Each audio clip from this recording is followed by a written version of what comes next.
I'm dating him for experience. You're who I'll marry someday, she said like it was logical. So I wished her good luck. Now she's blocked by both of us.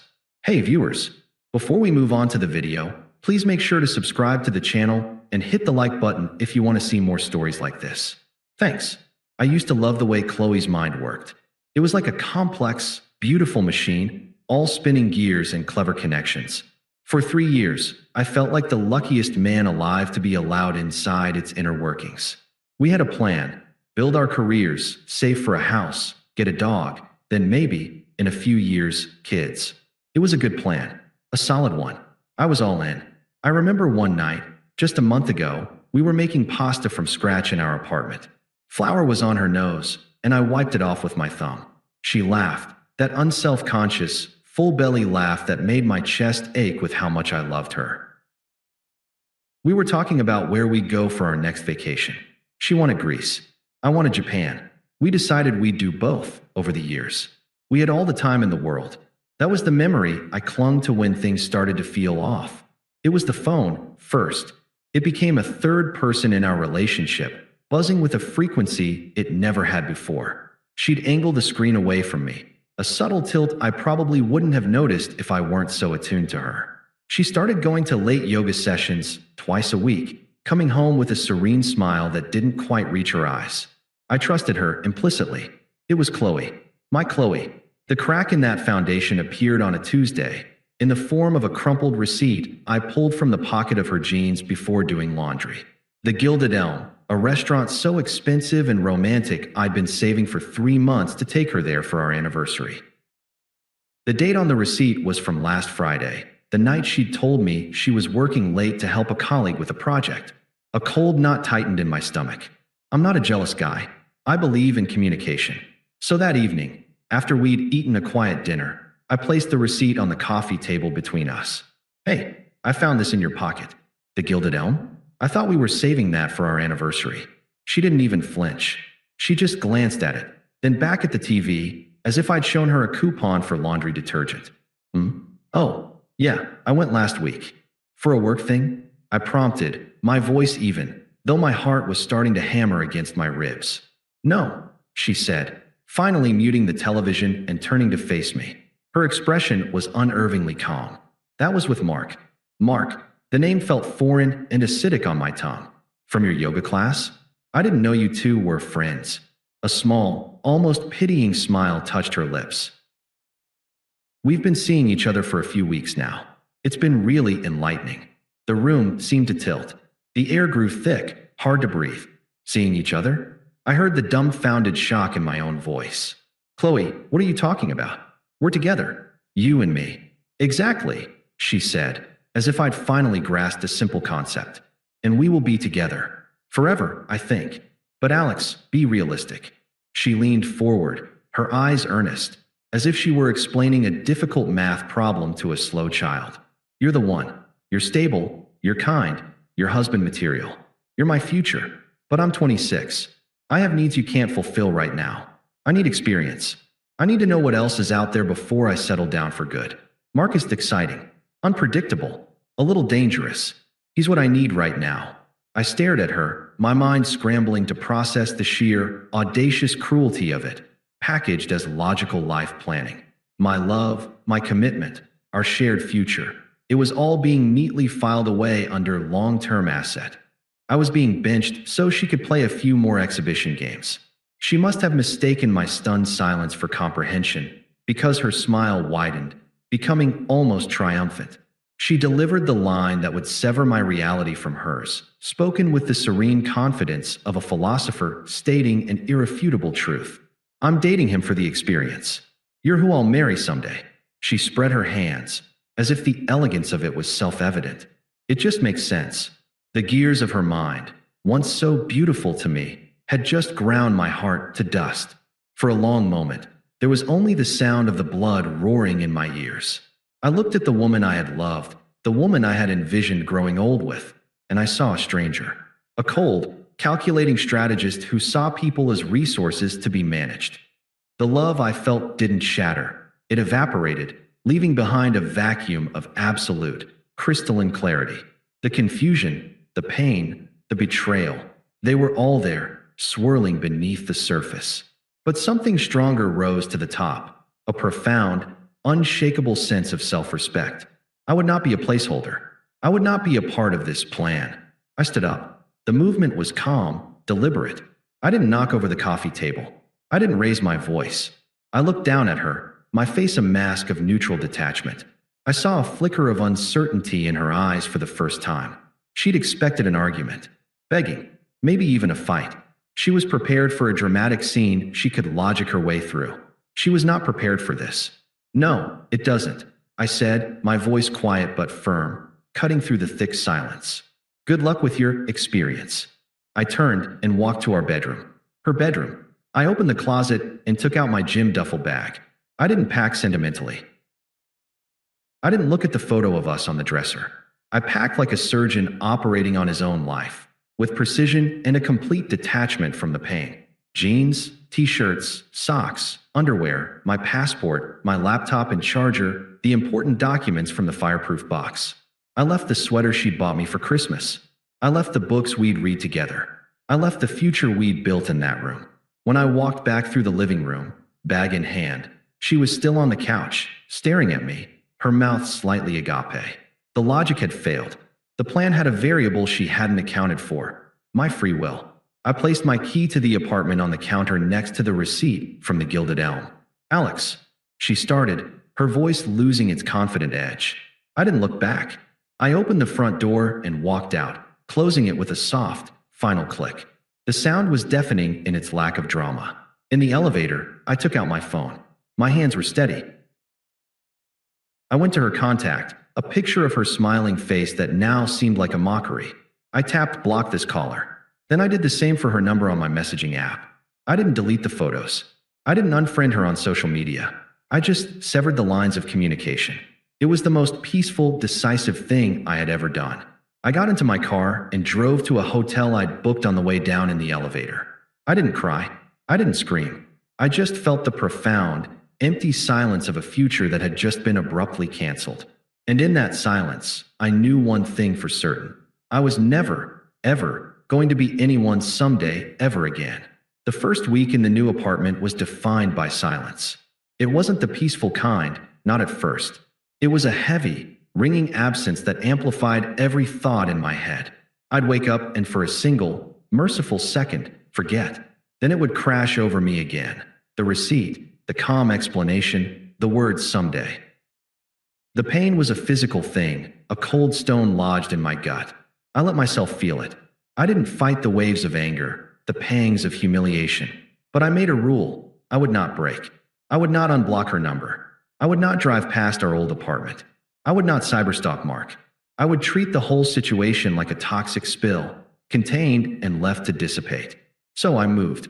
I went through the motions of building a new life in the sterile, beige box of a rental. I assembled IKEA furniture, the rhythmic tightening of screws a meditation. I stocked the fridge with only the food I liked. I left my shoes in the middle of the floor because there was no one to complain about it. The healing wasn't linear. Some days, the anger was a white-hot coal. How dare she? How dare she treat a human being, a partner, like a 401k, a reliable, boring investment to be cashed in later? Other days, it was just a profound sadness for the person I thought she was, for the future that had been nothing but a mirage. But I channeled it. I joined a gym and pushed my body until it was too tired to feel anything else. I reconnected with friends I'd neglected, and when they asked about Qley, I kept it simple. We weren't on the same page. It's over. I buried myself in work, taking on projects that demanded my full attention. Slowly, the silence in the apartment began to feel less like a void and more like peace. It was my silence, my space. The first crack in her perfect plan reached me about a month in, from an unexpected source. A follow request on Instagram. From Mark. I stared at the notification, a bitter laugh caught in my throat. The experience was trying to connect with the future. Curiosity, a dangerous but potent drug, won out. I accepted. I didn't have to dig. His story was a public unraveling. There were no names, but the context was glaringly obvious. A video of him angrily lifting weights at the gym, captioned, when you find out you're just a F**king training wheel. A few days later, a black screen with white text. Some people are users. They see your value as temporary. Lesson learned. Then, a mutual friend, Liam, called me under the guise of catching up. After 10 minutes of small talk, he circled the real subject. So, heard anything from Qley? He asked, his tone carefully neutral. No, I said. I haven't. Yeah, well, shit hit the fan over there. Apparently, that Mark guy found out. Don't know how, but he pieced together that he was just her practice run. Liam let out a low whistle. Dude did not take it well. His ego was shredded. He blew up at her in the middle of a restaurant, called her a psycho, and told everyone in their yoga group what her grand plan was. It's a mess. I was quiet, taking it in. There was no satisfaction, not the fiery, vengeful kind I might have expected. Instead, it was a cold, quiet confirmation. Her logic, so infallible in her own mind, was a house of cards. The experience had developed self-awareness, and he'd kicked the table over on his way out.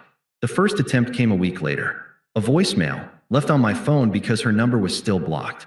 I only knew about it because my carrier's visual voicemail transcribed it. Seeing her name in the transcript list felt like seeing a ghost. Her voice was calm, measured, trying to replicate the tone of logical superiority she'd used during the conversation. But I could hear the strain beneath it, a tiny fissure of panic. Alex, it's me. Look, I know you're upset, and I respect that. But the experiment is over. It served its purpose. He's out of the picture. The data is in, and it confirmed what I always knew. We can get back on track now. Call me. The data. As if my heart were a set of metrics to be analyzed. I deleted the voicemail without a second thought. She wasn't apologizing. She was recalibrating her plan. 2 days later, a text from a number I didn't recognize lit up my screen. Unknown number. Alex, please. I made a mistake. I was stupid. He meant nothing. It was always you. You're my future. Please don't throw us away. The confidence was gone, replaced by raw pleading. The architect was watching her blueprint burn. I didn't reply. Blocking this number felt different than the first. It was no longer an act of self-preservation. It was a ritual of closure. The silence from my end was a catalyst. The logical planner was breaking down, and the true, ugly entitlement was bubbling to the surface. The third message came from another new number, a blistering torrent of text that arrived late one night. Unknown number 2. So you're just going to ignore me forever? After everything we had? After I trusted you with my future? You're really that cold? I see it now. You were never the man I thought you were. A real man would understand. A real man would fight for me. You're just a coward who can't even forgive a mistake. I read it once, then twice. And for the first time since I'd walked out, I felt a genuine smile touch my lips. There it was. The final, desperate play. When her logic failed and her pleas were ignored, the only tool she had left was to try and make it my fault.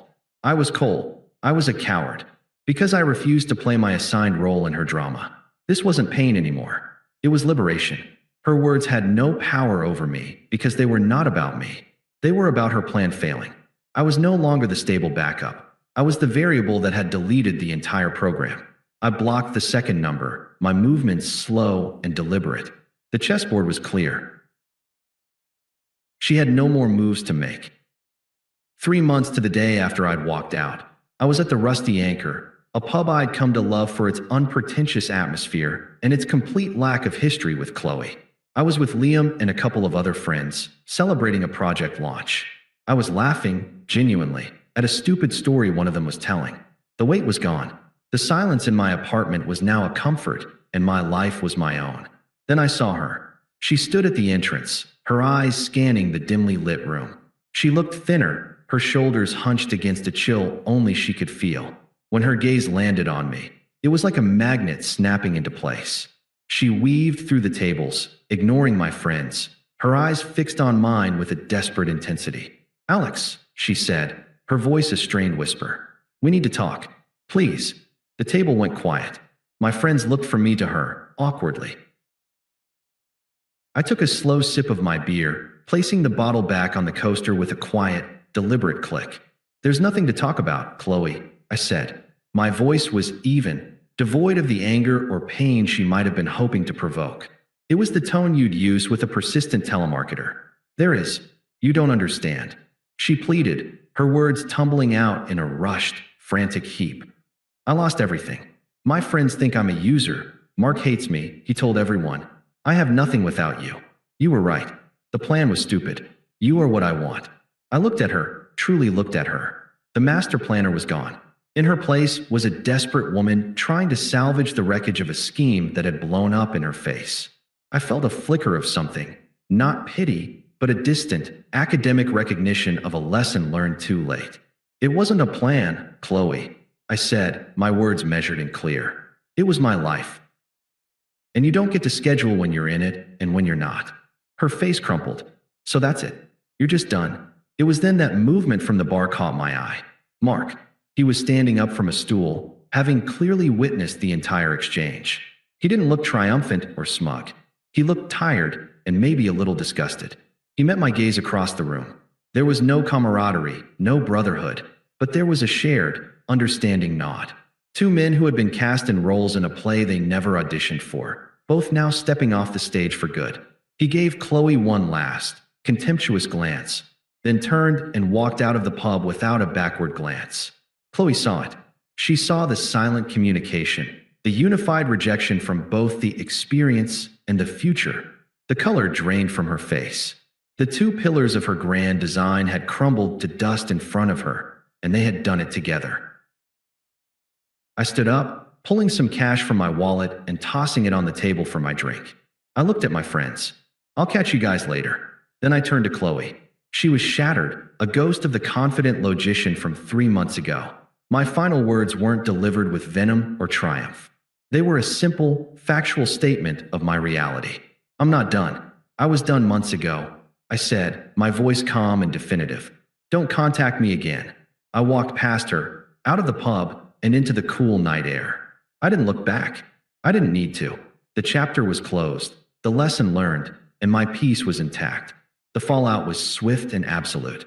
Liam told me later that Qley tried to spin the story, painting Mark as a liar and me as an emotionally stunted coward who abandoned her. But the damage was done. The story of her logical plan was too uniquely damning, too revealing of her character. Mutual friends, once sympathetic, now kept their distance. She had become a cautionary tale. About a week after the pub encounter, I was cleaning out my blocked messages list. There were a few more desperate, angry texts from new numbers I'd auto-blocked. I deleted them without reading. Then, out of a morbid sense of closure, I pulled up Mark's Instagram. I wasn't following him, but his profile was public. His most recent story was a single, stark image, a screenshot of his blocked contacts list. The top entry was Qley's name and number. The caption read, "Some mistakes you only make once." Blocked and deleted. On to better things. A slow, wry smile spread across my face. The irony was so perfect it was almost poetic. She had orchestrated this entire drama to have both the experience and the security. She had wanted to keep us both in our designated boxes, under her control. Now, she was blocked by both of us. I didn't screenshot it. I didn't send it to anyone. I simply closed the app. The satisfaction wasn't in her humiliation, but in the quiet, symmetrical justice of it all. Her plan had not just failed. It had backfired in the most hilariously literal way possible. The words, "You're who I'll marry someday," now felt like a line from a bad movie, a cringeworthy joke from a past life. They had no power over me. They were just words, spoken by a stranger. I looked around my apartment. It was no longer a sterile, beige box. It was filled with my things, my energy, my peace. The future was no longer a detailed blueprint. It was a blank canvas, and for the first time in a long time, that felt like the greatest privilege imaginable. She was a closed book, a lesson learned, a ghost successfully exorcised. And I was free. Thanks for watching. Make sure to subscribe to the channel and hit the like button. What do you think about this story? Share it in the comments.